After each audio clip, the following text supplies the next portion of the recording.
আমাদের গ্রামগঞ্জে বা আনাচে কানাচে অলিগলিতে অনেক প্রতিভা থাকে, আমরা সেগুলোর খবর হয়তো জানি না, সেই খবরগুলো মানে আমরা রাখি না। এরকম অনেক প্রতিভা আমাদের এলাকায় অঞ্চলে ছড়িয়ে ছিটিয়ে থাকে, কেউ লাইমলাইট আসছে, কেউ লাইমলাইট আসতে পারে না, হয়তো প্ল্যাটফর্ম পায় না। ঠিক তেমনই আমাদের বা চক্ষুর অন্তরে অনেকে থাকে, কাজ করে যান কিন্তু মানুষের সামনে আসতে চান, অনেক প্রতিভা আছে। ঠিক তেমনই একজন আমাদের এখানে উপস্থিত সেরকম একটা প্রতিভা আব্দুল মালিক সাহেব, তিনি অনেকদিন ধরে লেখালেখি করেন, কিন্তু তিনি এই লাইমলাইট অর্থাৎ মানুষের চোখের সামনে ঠিক একটা আসতে অতটা স্বাচ্ছন্দ্য বোধ করেন না বা আসতে পছন্দ করেন না।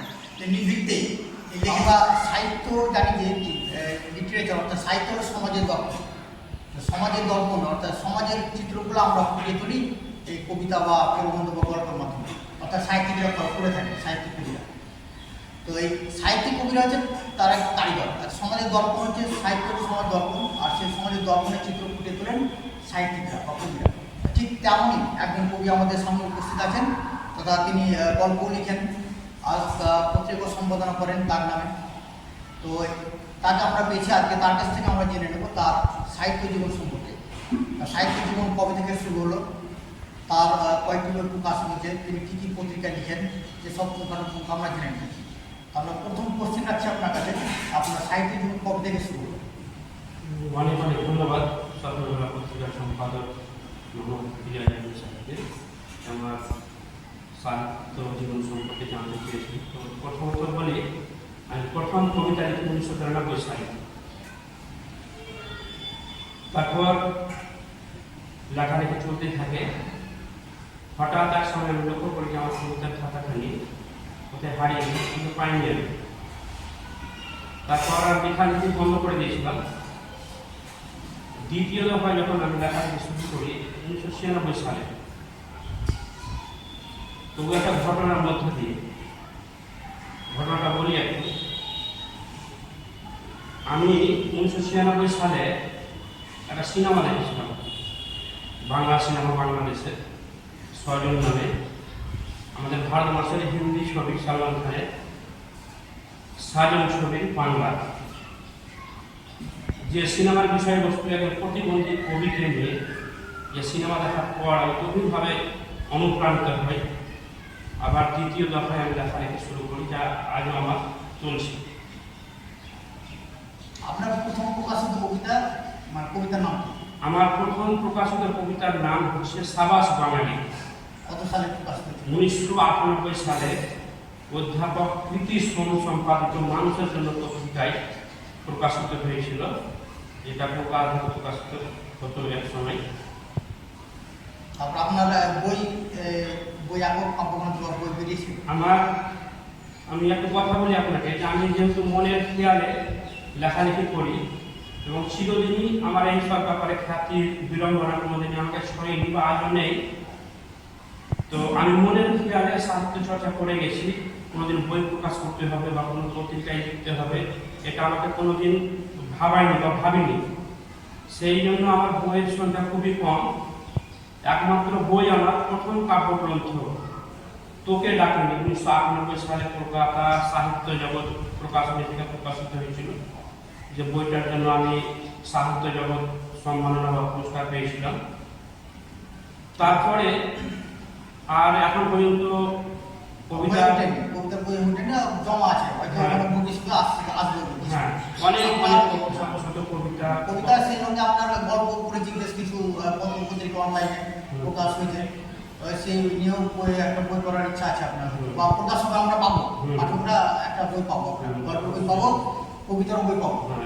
আচ্ছা, আপনি কি কি পত্রিকায় লিখছেন বর্তমানে? আমি বর্তমানে আগে থেকে যেসব পত্রিকায় লিখেছি, যেহেতু মানুষের জন্য, বর্ধমান জাগরণী, হরিণ, যুব প্রত্যাশা, কান্ডারি, নতুন গতি, দৈনিক কলম ইত্যাদি পত্রিকায়, এবং বাংলাদেশের নবভাবনা, আজকালের আলো, মাসিক বিহঙ্গ ইত্যাদি পত্রিকায় লিখছি।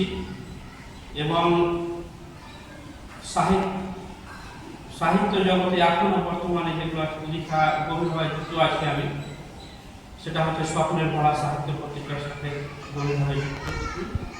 আপনি একটা পত্রিকা সম্পাদনা করতেন, বর্তমানে হয়তো বন্ধ আছে, হয়তো অর্থ পত্রিকাটি সম্বন্ধে একটু বলেন আমাদেরকে। আমি দাগ নামে একটা পত্রিকা সম্পাদনা করতাম, পূর্ণিমাসিক দাগ। আমি যখন এই পত্রিকাটা সম্পাদনা করতাম তখন আমার যে একজন সিনিয়র বন্ধু ছিল কবি নাসিমউদ্দিন সিদ্দিকী, তিনার হাত ধরে পত্রিকাটার জন্ম একটা আমবাগানে, কামালপুর আমবাগানে। যে বন্ধু বর্তমানে আমার নেই, এখনো অকাল প্রয়াত। ও যখন আর্থিক দৈন্যদশার কারণে পত্রিকাটা ছেড়ে দেয় তখন আমি হাল ধরেছিলাম। আমার ওই সময় আমি বেকার যুবক, একটা পত্রিকা চালানো কত কঠিন আমি তো আপনি ভালোভাবে বুঝতে পারছেন। একটা বছর মানে 4টা সংখ্যা আমি আমার একক প্রচেষ্টায় প্রকাশ করেছিলাম, যেখানে কোনো বিজ্ঞাপন ছিল না, তুই একটা ছাড়া। আর সেই সময় মানে আজ থেকে প্রায় 19 বছর 20 বছর আগে যে পয়সাটা খরচ করে, এই পয়সাটা আজকে কঠিন সংগ্রাম করে আমাকে জোগাড় করতে হবে। তো পত্রিকাটা যখন আমি এখনো এইসব পাণ্ডুলিপিগুলা পুরোনো পত্রের পত্রিকাগুলো ঘাঁটি, তখন মনের মধ্যে আমার একটা এখন কোন জায়গায় এই বয়সেও এত শারীরিক সমস্যা, আর্থিক অভাব অনটনের মধ্যেও আবার ইচ্ছা আছে আমার যে ওই পুরোনো পত্রিকাটাকে, যেহেতু আমার একজন পত্রিকা সম্পাদক বা কবির কাছে একটা পত্রিকা বা যে কিছু একটা আর কি সন্তানের মতোই আমি ভাবছি আমার এই সন্তান সব পত্রিকাকে আবার শুরু করবো আর কি দিনের আগে। আপনার বেশ কিছু কবিতা বা গল্প, কিছু যৌথ গ্রন্থ অর্থাৎ কাব্যগ্রন্থ বা যৌথ গল্প যেগুলো হয় সেগুলো তো প্রকাশ হয়েছিল। সেই বইগুলোর মধ্যে আপনার কোন কোন বইগুলো সবচেয়ে বেশি ভালো লেগেছে আপনার? আপনি যদি বলেন তো আমার কবিতার সংকলন যেটা, সেটা আমার খুবই নজর পেয়েছে এবং ভালো লেগেছে। মোহাম্মদ ইজাজুল সম্পাদিত কবিতার অরণ্য এবং কবিতার সাগর, এক কথায় অসাধারণ। ভারত বাংলাদেশ মিলিয়ে দেশ বিদেশের অনেক নামী নামী লেখকের একটা সংকলন, কবি সংকলন। সাহিত্য একাডেমি অ্যাওয়ার্ড বেশ কিছু লেখক আছে, বিভূষণ পদক প্রাপ্ত লেখক আছে, অনেক মানে অনেক মিলে এটা হয়েছে। কবিতা সাগরে 193 জন লেখক ছিলেন বাংলাদেশের মধ্যে, কবিতা অরণ্য ছিলেন 176 জন।